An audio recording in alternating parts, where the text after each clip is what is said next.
बिस्मिल्लाहिर्रहमानिर्रहीम। अस्सलामु अलैकुम। पाकिस्तान के तूल अर्ज़ में जो तब्दीली की आवाज़ें उभर रही हैं, उस हवाले से जियो न्यूज़ का प्रोग्राम कैपिटल टॉक के अंदर मुनीफ फ़ारूक साहब की मेज़बानी में जो प्रोग्राम हुआ, जिसमें जावेद चौधरी साहब, सलीम साफ़ी साहब और मुबश्शिर ज़ैदी साहब ये मेहमान थे। इनकी जो डिबेट थी उसमें से कुछ कीमती पॉइंट्स आपके साथ शेयर करना है। डिबेट के दौरान उस प्रोग्राम में जब जावेद चौधरी साहब से पूछा गया कि ये जो पाकिस्तान के तौल अर्ज़ के अंदर इस वक्त जो शोर जारी है कि हुकूमत जारी है, नई हुकूमत आएगी, नए इंतखाबात होने वाले हैं और इनके दिन गिने जा चुके हैं, तो जब उनसे पूछा गया कि क्या वाकई में कोई तब्दीली होने जा रही है, क्या कोई इंतखाबात की उम्मीद है, क्या हुकूमत जा रही है या फिर ऐसे ही है, जावेद चौधरी साहब ने बहुत खूबसूरत बात की। उन्होंने कहा जब हर तरफ से आवाज़ें आती हैं, सियासतदानों की तरफ से भी, इस्टेब्लिशमेंट की तरफ से भी, इंटेलिजेंस अदारों की तरफ से भी, जब हर तरफ से इस तरह की आवाज़ें बुलंद होती हैं, इसका मतलब है कि कुछ होना होता है। उनके बकौल ये बेसबब नहीं होती, यकीनन कुछ न कुछ होने वाला होता है। लेकिन वो अपनी गुफ्तगू में एक खूबसूरत पॉइंट बयान करते हैं। वो ये कहते हैं कि होना है या नहीं होना,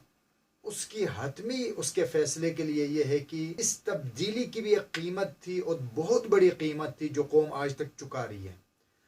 उनके बकौल इस तब्दीली को बरकरार रखने की भी एक कीमत है, इसके बाकी रखने की जो कीमत है, अगर उसको अदा करने के लिए अदारे राजी होते हैं तो फिर ये हुकूमत कहीं नहीं जाएगी और ये तब्दीली का सिलसिला चलता रहेगा। लेकिन अगर इसको बाकी रखने की जो कीमत है वो नहीं चुकाना चाहते तो फिर तब्दीली हतमी है, फिर कोई ना कोई तब्दीली आएगी। अब उसके हवाले से उन्होंने बड़ा खूबसूरत उन्होंने कहा कि लेकिन जो तब्दीली आएगी उसमें कोई बहुत बड़ी सियासी हकीकी तब्दीली की कोई उम्मीद नहीं होनी चाहिए, इसलिए कि जो बाज़ार के अंदर जितने भी पार्टियां हैं वो सारी की सारी इस्टेब्लिशमेंट की मेहरबानियों से वजूद में आई हैं। जब उनसे नून लीग के हवाले से वोट को इज्जत दो उस नारे के हवाले से जो डिबेट के अंदर गुफ्तगू शामिल हुई, तो उसमें उन्होंने ये कहा है कि अगर वो यहाँ वोटर के साथ रहते, मैदान में मौजूद रहते, तो उनके उस वोट को इज्जत दो वाले नारे को तक़वीत मिलती। लेकिन चूंकि वो मैदान से निकल गए तो लिहाजा अब उस नारे की कोई वक़्त नहीं रही। बाकी उन्होंने ये कहा कि अगर आप हकीकत को देखें, उन्होंने कहा कि अगर हकीकत पर हम नज़र रखें, उन्होंने कहा कि ये तब्दीली जो है, उन्होंने कहा फिर तब्दीली क्या है। उनकी नज़र में वो बयान करते हैं कि तब्दीली ये है कि सारे के सारे इस्टेब्लिशमेंट के साथ तरलों में लगे हुए हैं, सारे के सारे उनके साथ राब्ते में हैं, हर एक की यह ख्वाहिश है कि हम राज़ी कर लें। अब उस पर उनके बकौल नून लीग के अंदर भी उन्होंने कहा कि सिवाय एक परवेज़ रशीद के नून लीग के बड़े छोटे सारे लीडर इस बात के ऊपर नवाज शरीफ को जो है वो लाने की कोशिश कर रहे हैं कि आप इस्टेब्लिशमेंट को राज़ी करें, उनको राज़ी करें, उनको मनाएं, यानी मतलब अगली जो हमारे हुकूमत है वो हमें मिले, उनको राज़ी करें। तो यही तरीक़ाकार अब इमरान खान और उसकी हुकूमत एलानिया, वो तो एलानिया उनके बड़े बड़े वज़ीर दाखिला तक कह चुके हैं कि हमारे सरों पर उनका हाथ है, तो उनकी तो कोई बात ढकी छुपी नहीं है। तो लिहाजा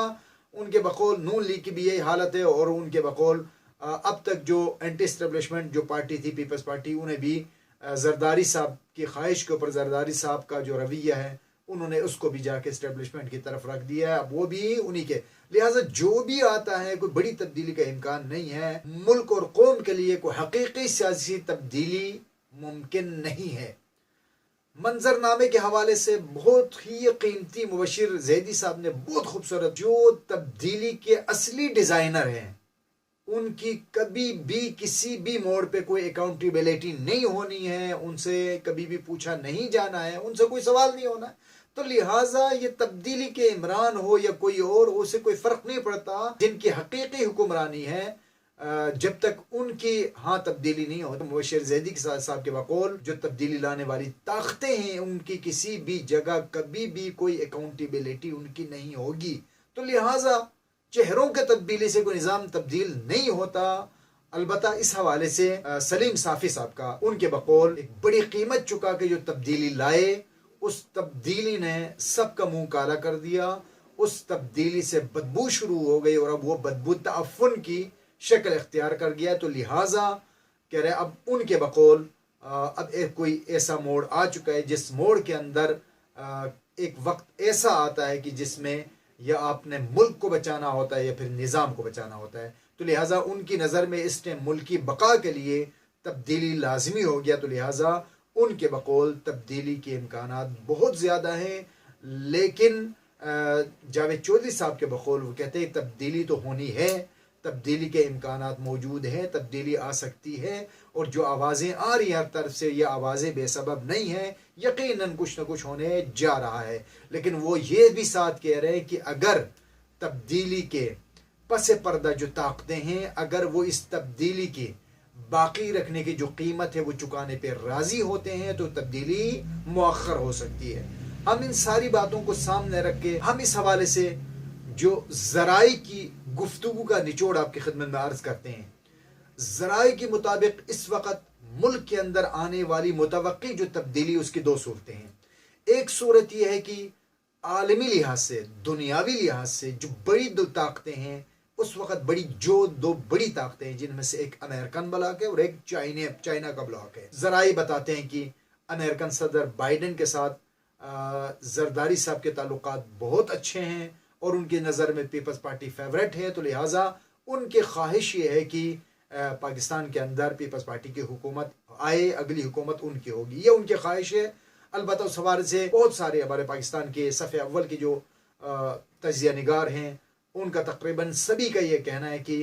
अमेरिका जो है इस वक्त पाकिस्तान को लिफ्ट नहीं करा रहा। पाकिस्तान के हत्ता की कहते हैं कि हमारे सरबराहान का फ़ोन भी नहीं उठाते। लेकिन बहरहाल अगर अमेरिका की ख्वाहिश पूरी हुई, पाकिस्तान के अंदर उनका असर और नफूज बरकरार रहा, ज़राए का ये कहना है कि अगली मुतवक्की हुक्मरानी आने वाले वक्तों में पीपल्स पार्टी की है। लेकिन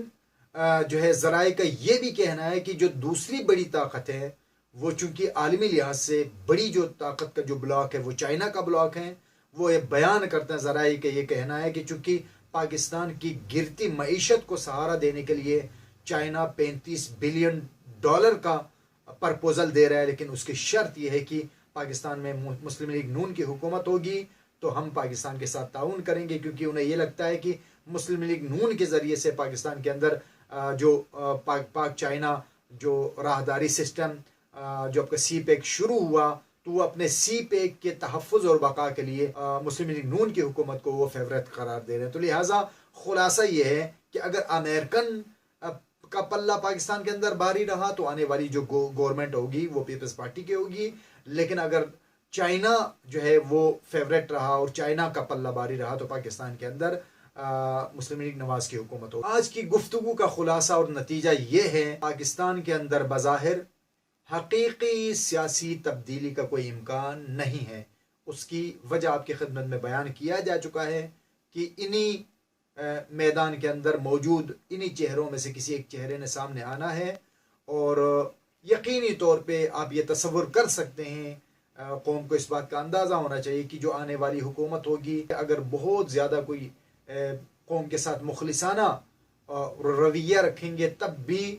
ये जितनी मुल्क की मईशत को तबाह किया जा चुका है और जितनी महंगाई वगैरह हो चुकी है वो इसको रिवर्स करना उनके लिए मुमकिन नहीं होगा। हाँ, अगर इसको इसी हद तक बरकरार रखें तो ये भी हमारे मुल्क के लिए और कौम के लिए नेमत होगी। तो लिहाजा कोई बहुत बड़ी तब्दीली और या फिर ये है कि तब्दीली से पहले के हालात, अगर आप ये सोचें कि तब्दीली से पहले के जो हालात थे उस तरफ मुल्क चला जाए तो इसके भी बज़ाहिर इम्कानात मौजूद नहीं है, इसलिए कि इस तब्दीली की जो कीमत हम चुका चुके हैं आने वाले वक्तों में कौम ने उस आने वाली दूसरी तब्दीली की कीमत भी कौम ने चुकानी है। इसके पस पर्दा ताकतों ने कभी कोई कीमत नहीं चुकानी। तो लिहाजा